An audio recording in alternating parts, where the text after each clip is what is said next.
Hello everybody, so today I'm going to be talking about why I quit my PhD program. This is actually my first video on my channel, and you may be able to see the name is Struggling But Trying. I think this story will be a good introduction into kind of what I want to talk about, and also just about my journey toward becoming a better person. So let me just start at the beginning. I was in a clinical psychology PhD program, and I was there for a year and a half. I quit after my first semester of my second year. This program was a little bit different because I did have to pay my way through the program. I think also keep that in mind. I did not have a stipend or anything like that throughout the program. Throughout the whole program, I was doing pretty well. I had straight A's, I was a TA for stats, I was in a competitive lab, I was working on getting papers published. So I say all of that not to toot my own horn, but basically to show you that sometimes things can look like they're going really well from the outside. In reality, I hated the program from the beginning. I was struggling mentally. I had a lot of depression and anxiety. I was experiencing a lot of panic attacks as a result of a lot of the pressures that were put on by the program. There was something deeper that was definitely going on that a lot of people did not know about. I think I quit mainly for two reasons. So the first reason why I quit my program was because the culture of academia is intense, to say the least. It is a culture that really promotes workaholism and promotes toxic productivity. So I'll go through some examples. A common phrase that's said in all of academia is publish or perish. So if you don't publish regularly, you will not be able to have a job. And that's something that's said from the beginning all the way until tenure, until you secure tenure. So that kind of shows you that all or nothing kind of thinking with academia, that you constantly need to be working toward publishing something, otherwise you're not progressing in your career. And that includes whether you're doing good publishable work or just wanting to put out a publication. I think the field at times can really value those numbers over the actual publications that are coming out and the quality of those publications. Kind of going along with that, professors and students are often under a lot of stress to continually publish. I know of some professors who would say they would go on vacation and they would read articles all day because they felt like there was always more to read and that they needed to be working even when they were on vacation with their family. Other professors would say that even after you secure tenure, this never stops, that the pressure is still there to continue publishing, to get that next job, or to get more of a grant. I don't really know why that still continues even after tenure. Specifically in my lab, I remember we were looking to hire a postdoc. One of the postdocs that my advisor was thinking about, during our lab meeting, she brought it up and said he clearly isn't a good fit because anybody in our lab should be willing to work on nights and weekends regardless of what you have going on at home. That and all the other examples I gave are really clear indicators of the fact that people think work should be your number one priority regardless of anything else that's going on. That culture doesn't really work with me.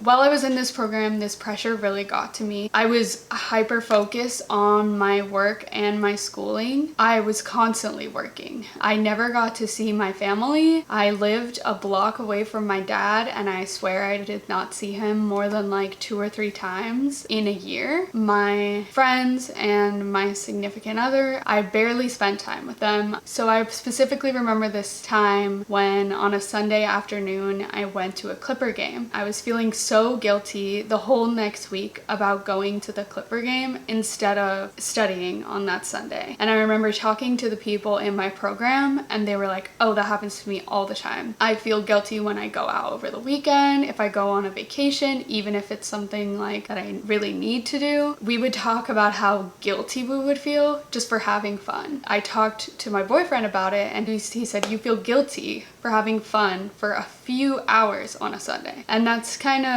one of the moments when I realized, yeah, this workaholism is real. So now let's talk about the second reason. The second reason why I quit is because there's a lack of fit between the profession and myself. That culture of workaholism and toxic productivity does not work well with me. I am and have always been a perfectionist, and I think that work cultures that are hyper competitive oftentimes don't work well for me because I always think there's something more to do. Oftentimes in jobs there is always more to do, but I think that in academia you need to be doing all that you can do at any time. For me, the perfectionism let me think that it was never enough because there was always somebody who was publishing more than me. There was always somebody who was publishing something better than me. I always wanted to be the one who could do it all, and that was just not possible in academia. I think that really brought out a lot of the perfectionism in me. On top of that, I still compare myself far too often to other people. I think I let that drive me to do as good as I did in the program, but that's not sustainable, and it's also not healthy.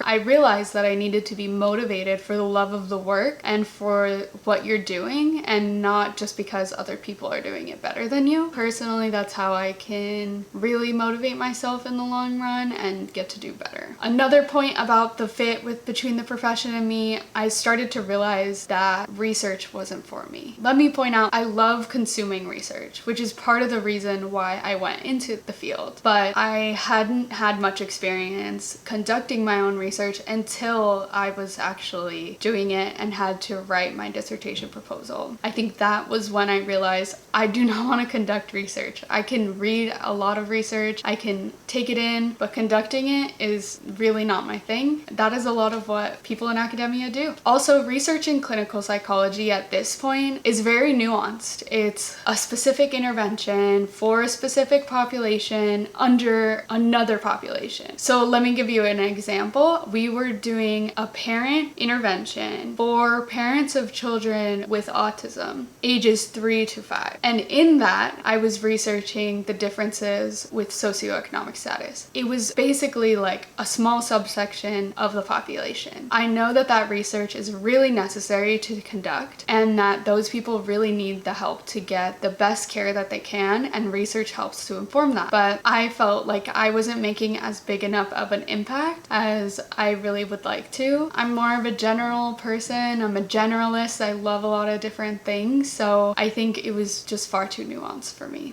I started to find myself missing working with clients. Another part of the lack of fit between the profession and me is just the values that the profession has. So like I was saying before, the culture really values your career over anything else, over your family. I am a very family-oriented person. I think a lot about the future family that I would like to have. My career is not my priority. My family and the people around me are my priority because I feel like that's what's gonna make me happiest in the long run. Just like as people often say, I work to live, I don't live to work. Certain people can definitely do well in this profession, especially if you love work and if your career has always been your number one goal. That's what you dream about, that's what you think about. Then this can definitely work for you and you will thrive in this environment. But for me, I knew that I valued that over my work. And now you might be saying, okay, but you totally could have had both. You could have had a successful career and a successful family. People do it all the time. Some people do it all. But the truth of it is academia is still incredibly patriarchal. So I'm just gonna throw some stats out there. The average age for a woman in academia to have a baby is around 40 years old. That is considered a geriatric pregnancy, and you bring about a bunch of health complications with that. And by all means, like, wait to have kids. I'm cool with that, but I do not want to wait until I'm 40 to have kids. That age shows that a majority of women are waiting until after tenure, because most people start the process of getting tenure or get a tenure track position in their early 30s and then get it by the time that they're in their late 30s or early 40s. So then you might be saying, why don't people just have a kid earlier and then get tenure later? But there's something called a baby penalty. Women without children are 3 times more likely to receive a tenure track position than women with children. For an extra fact about how misogynistic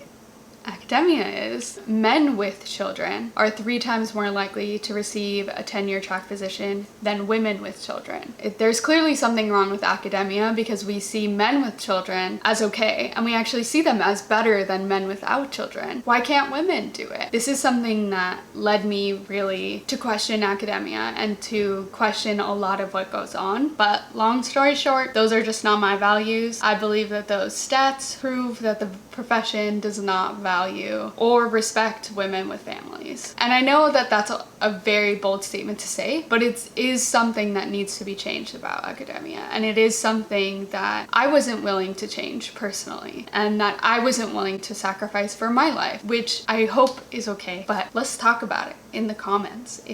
How do you feel about this? I want to know.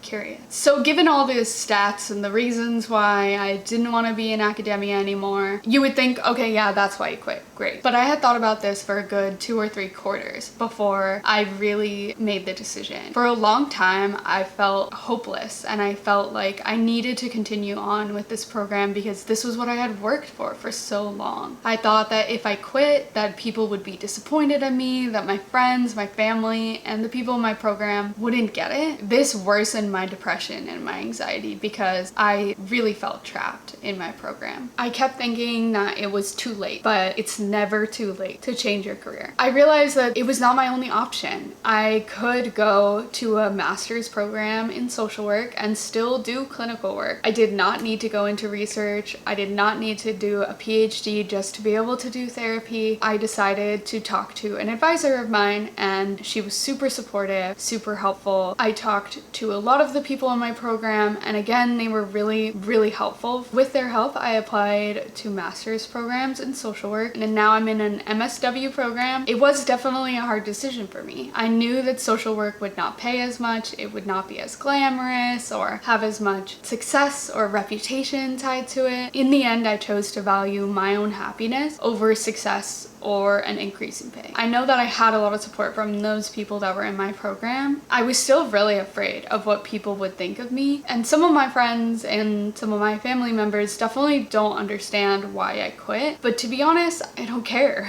I know that it's more important for me to be happy rather than have a successful career or something that is deemed as successful by society. So that is why I quit my PhD. I have to turn off my AC so it gets so hot in here, and now I'm so red. Oh my god. This career change didn't overnight change my depression or change my anxiety. It didn't take those things away. I know that it will help in the long run, and I know that it has helped me to go toward the path of becoming healthier and happier, and I really don't think it would have been possible for me to do that in the program. I am still on this journey toward wellness, and this one thing did not solve all of my problems. There's no way that it could have. So this is the first video because it's one of the things that I have already made a change in my life, and I have seen a difference. I hope that you want to join me in this journey toward wellness. We may be struggling, but we're still trying to get better, and we'll do it together. Okay, that rhymes. Subscribe, comment, and like below. Thank you so much for watching. It really means a lot to me. Thanks. Bye.